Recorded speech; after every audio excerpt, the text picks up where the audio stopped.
Hello everyone, applications of trigonometry, exercise 9.1, first question.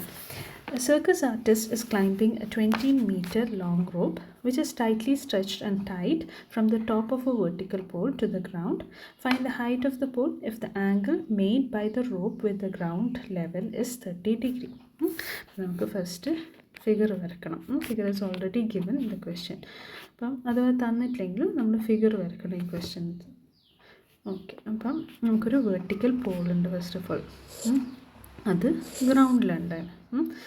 പിന്നെ ഒരു rope 20 metre rope നമ്മൾ tie ചെയ്യുന്നുണ്ട്. അതെങ്ങനെ ടൈ ചെയ്യുന്നത്? From the top of the pole to the ground. അപ്പോൾ അതിങ്ങനെ വരും. പിന്നെ എന്തൊക്കെ ഡേറ്റ തന്നിട്ടുണ്ട്? നമുക്ക് ഹൈറ്റ് ഓഫ് ദ പോൾ കണ്ടുപിടിക്കണം. അപ്പോൾ അത് h ആയിട്ട് എടുക്കാം. പിന്നെ റോപ്പിൻ്റെ ലെങ്ത്ത് 20 മീറ്ററാണ്. അപ്പോൾ ഈ ഹൈപ്പോട്ടന്യൂസ്, ട്രയാങ്കിളിൻ്റെ ഹൈപ്പോട്ടന്യൂസ് 20 മീറ്ററായി. പിന്നെ ഒരു ആംഗിൾ തന്നിട്ടുണ്ട്. ആംഗിൾ എത്രയാണ് തന്നിട്ടുള്ളത്? Angle made by the rope with the ground level. Rope with the ground level. അപ്പം ഈ ആംഗിളാണ് 30 ഡിഗ്രി. ഇത് റൈറ്റ് ആംഗിൾ ട്രയാങ്കിളാണ്, വെർട്ടിക്കൽ പോളാണെന്ന് തന്നിട്ടുണ്ട്. അപ്പം this understood that it is a right angle. Okay, ഇനി നമുക്ക് ട്രിഗ്നോമെട്രിക് റേഷ്യോസ് വെച്ചിട്ട് നമ്മൾ കണ്ടുപിടിക്കാം. ട്രിഗ്നോമെട്രിക് റേഷ്യോസ് ഏത് ചൂസ് ചെയ്യണം എന്നുള്ളത് അതെങ്ങനെ കണ്ടുപിടിക്കും? ഇപ്പോൾ sine of an angle is opposite by hypotenuse ആണ്. കോസ് ആണെങ്കിൽ അഡ്ജസൻറ്റ് ബൈ ഹൈപ്പോട്ടന്യൂസ് ആണ്.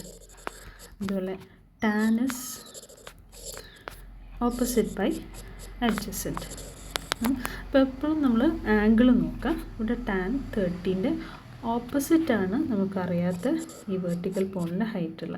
പിന്നെ നമുക്കറിയുന്നത് ഈ ഹൈപ്പോട്ടന്യൂസാണ്. ഓക്കെ, അപ്പോൾ ഓപ്പോസിറ്റ് സൈഡും ഹൈപ്പോട്ടന്യൂസും വരുന്ന ട്രിഗ്നോമെട്രിക് റേഷ്യോ ഏതാണ്? അത് സൈനാണ്.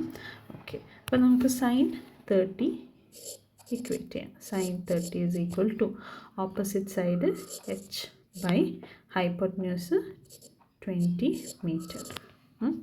ഓക്കെ, നമുക്കപ്പോൾ ഇക്വേഷൻ കിട്ടി. ഇനി സൈൻ 30ൻ്റെ വാല്യൂ അറിയുന്നതാണ് 1/2, 1/√2, √3/2 ഓർമ്മ വെച്ചാൽ മതി.